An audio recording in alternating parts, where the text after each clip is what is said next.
Good morning everyone. Today's topic for presentation is periodontal pocket and its clinical features. So by definition, pocket is a deepening of gingival sulcus. This deepening can either take place by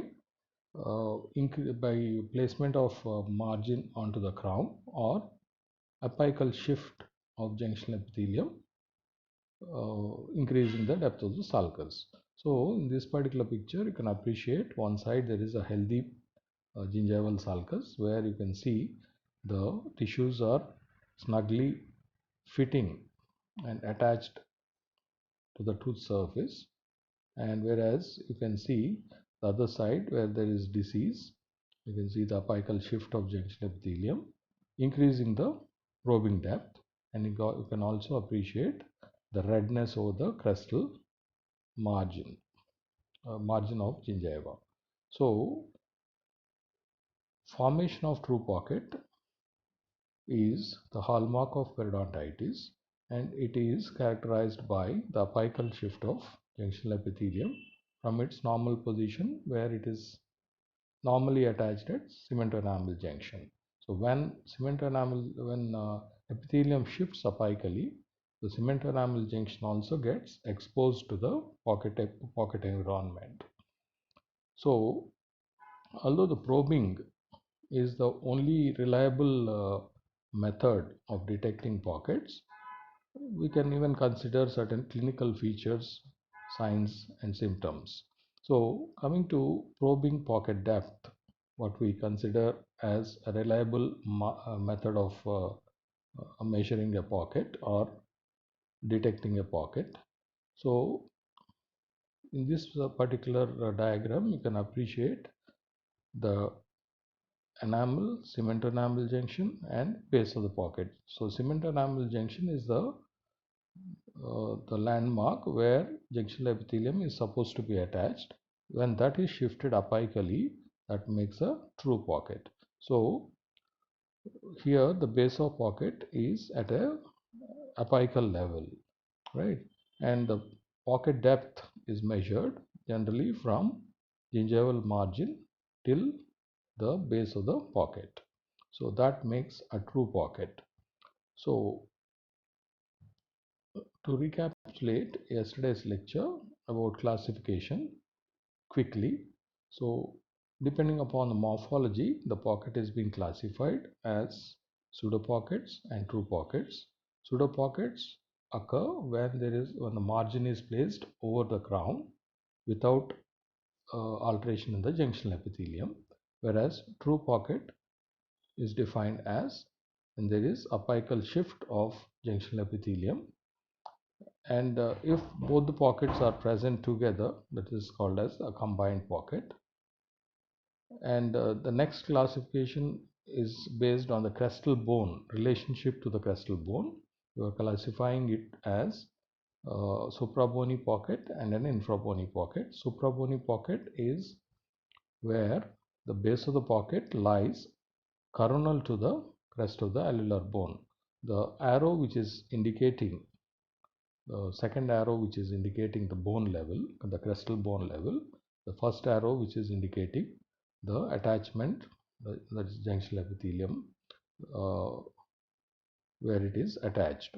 So that's by definition when you go through, the base of the pocket is coronal to the crest of the alveolar bone. That's why it is called as a suprabony pocket, whereas the infrabony pocket gives the base of the pocket lies apical to the crest of the alveolar bone.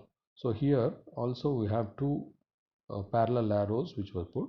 The first arrow is indicating the base of the pocket, whereas second arrow is indicating the crest of the bone. So the base of the pocket is apical to the crest of the alveolar bone. So that indicates an infrabony pocket, and infrabony pockets are again classified based on bone defects, one-wall defect, uniseptum, two-wall defects and three-wall defects. So the next class is depending upon the number of surfaces involved. we have something called simple pocket involving one surface of tooth, compound pocket involving two or more surfaces of teeth, complex pockets, or something called spiral pockets, where the base of the pocket is not in direct communication with the gingival margin, generally seen in endoperio lesions. The next types include nature of soft tissue wall, classifies it into edematous and fibrotic, and depending on the disease activity, it is considered as active pocket and inactive pockets. So, as I have already mentioned before, that probing is the only reliable marker or method of pocket detection, and also its depth of pockets. So, the presence of periodontal pocket clinical signs and which can suggest the presence of periodontal pockets include the enlarged bluish red gingival margin, rolled out edges, separated from the tooth surface, bluish red vertical zones extending from the gingival margin to the alveolar bone, alveolar mucosa, and a break in facial-lingual continuity of the interdental gingiva, shiny, discolored, and puffy gingiva associated with exposed root surfaces, gingival bleeding, purulent exudate, and gingival at the gingival margin, tooth mobility, extrusion, migration of teeth, and the development of diastema where none had existed previously. So these particular signs also can indicate a periodontal pocket.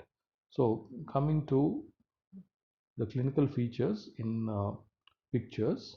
So here you can appreciate the enlarged bluish red marginal gingiva, which is rolled out with edges are rolled out, and reddish blue vertical zone which is extending from marginal to the attached gingiva, and there is an extrusion and migration of the tooth, where you can see uh, there is some pathological migration creating a space between the central incisors, and there is shiny and puffy gingiva with gingival bleeding.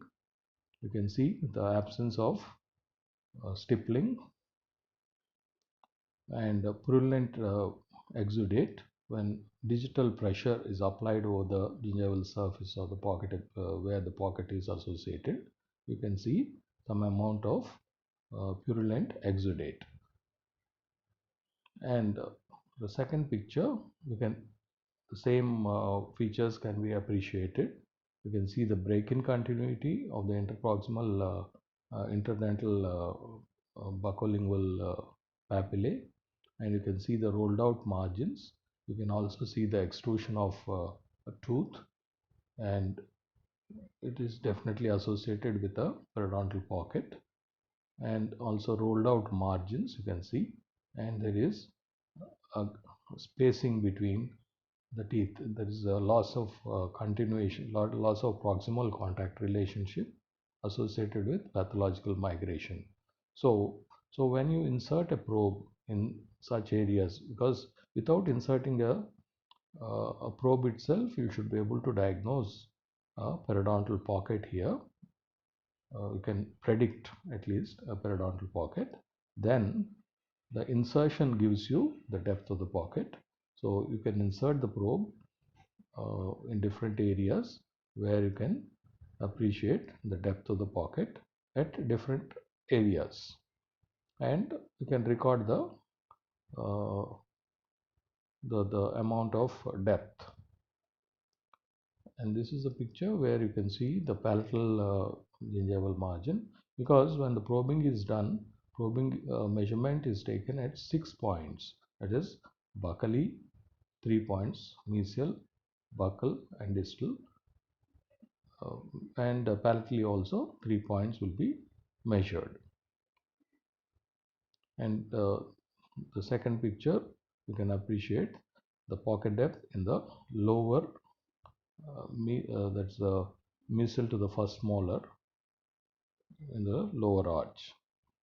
And this clinical features also associate with certain symptoms where localized pain is associated with sensation of pressure and which gradually diminishes, and there is a feeling of foul taste in localized areas, because when these symptoms are generally when the patient conveys to the doctor, so when these symptoms are told by the patient, you can expect a periodontal pocket in that particular site by looking at by observing the site.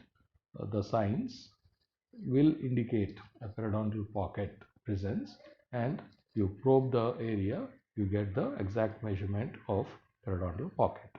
So foul taste in localized areas, tendency to suck the material into the interproximal areas and get relieved, radiating pain sometimes deep into the bone, gnawing feeling, itching feeling, where you have an urge to dig the surface with either a pin or a toothpick or any sharp instrument, and patient generally complains of food deposition between the teeth.